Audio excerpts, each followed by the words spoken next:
I mean, with a comparable with that, you've got 2 St Nicholas's Street, which is an FRI 20-year lease, 3,500 square feet, which is 325 square metres, so it is slightly bigger, but it's a 1970s office building.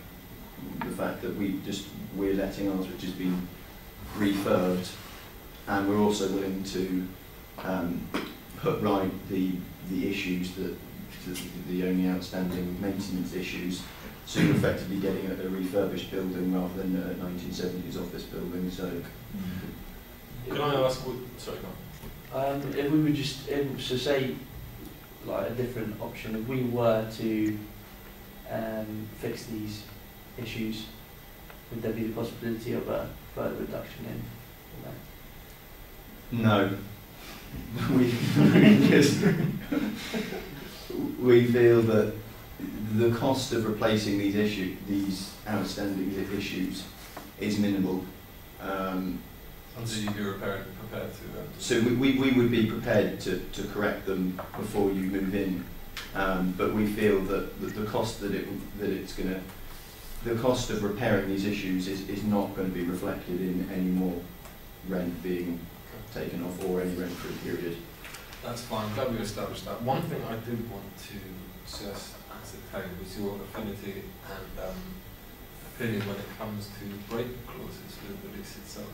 I understand you want somewhere in the region of 20-year lease with 5-yearly rent reviews. As you can understand, of course, the market is difficult, to say the least. We want to ensure that we have a break clause to ensure that we can minimise maximise our security, really, and minimise our... What year would you like the break clause? Well, that's really what I'm asking you. Where would you be comfortable with? 10? 19. No, 19 years. Okay. Would we be happy with 10-year break, Craig, or would you prefer? I think we can consider a 10-year break clause. Okay. You see, what's interesting is looking at information published by the IPD. Last year, in fact, in 2010, we managed to ascertain that the average lease length was 5.3 years for an office space across the whole of the UK, and that takes into account the first year. Now, of course, this is secondary property in which there is a massive surplus to the tune of 11% across the entire city. And what we would be prepared to do is look at a little under the average, considering the surplus of the amount of office space there is across Bristol, and look at somewhere in the region of the first break being somewhere in the region of 4 years. And I mean, what's your opinion on that sort of stuff?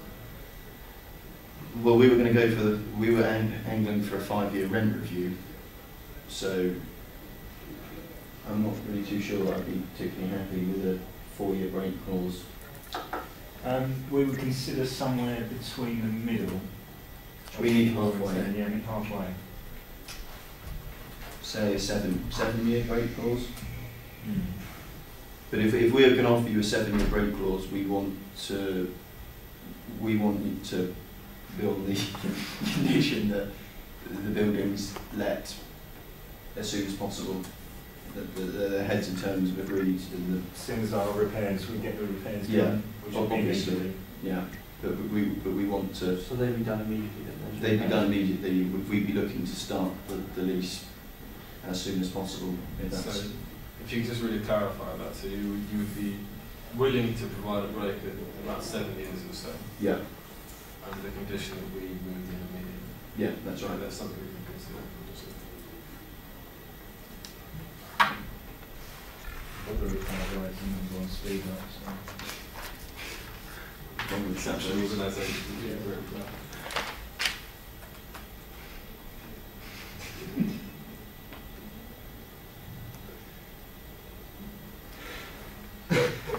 So really just, I don't want to backtrack too much, but I really want to just understand your position on rent. So you see, following our market appraisals and market assumptions and based on a series of comparables, we'd be looking at somewhere in the region of about, really, to be honest, considering the amount of surplus there is in the city, considering it's a downwards market, we'd be looking at somewhere in the region of about 22,000 per annum.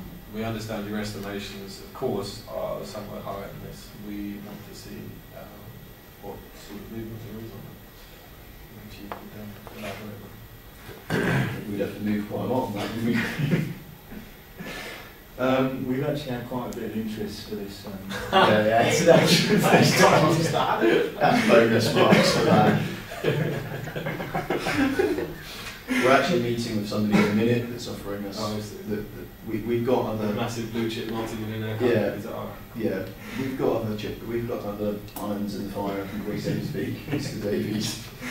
David, is that? I thought we weren't eating. Oh, right, okay. I'll put this on YouTube while there's. Sorry, don't put it on Facebook.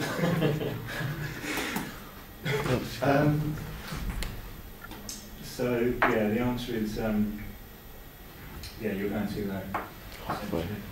Is there any, like, new ability from 30,000 down? So, I mean, what would be, considering the market, the kind of other options that there potentially are out there, and it being effective, really. Yeah, I appreciate there is other properties out there, but from the general comparables that we've got, you're going to be looking at paying that sort of money. You're going to be getting a building not of substantial in size and not that's just been recently refurbished. I take a point about Baldwin Street and Wine Street being in current market conditions being over rented, but they are new builds in very good condition. Our building has just been recently refurbished, so which would probably exemplify my point higher in the sense that they are new builds and probably better condition than you refurbished. If ours was refurbished, just to clarify this, 5 years ago, the new build has existed, well, to be fair, even 20 years, but refurbishment is a refurbishment, it's not new development, you have to think about issues. but to be fair, we've dropped to 20,000 from something that is from brand new. That's what, 60%? No, sorry, 40% decrease. So what you're just to clarify that, what you're stating is with regard to 33 Wine Street, you happily drop £20,000 on that price itself, which brings us somewhere in the region of a little under 30,000. Is that correct? Yeah, we would be prepared to drop below the 30,000, but we're certainly not going to drop anywhere near as low as 21 to 22. Okay, so how far would you be kind of willing to drop? We'll consider dropping to 28 if you consider raising the break clause to 10 years.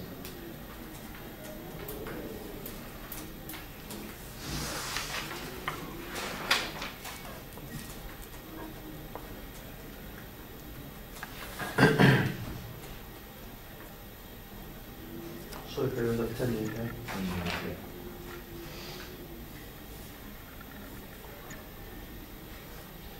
Now, as far as the principal alienation, assignment and subletting, what's your general opinion? Assignment, subletting, alienation. Like we said, we would be happy to include, to give you the option to alienate and sublet, providing that it was a long lease, i.e. 20 years with a 10-year break.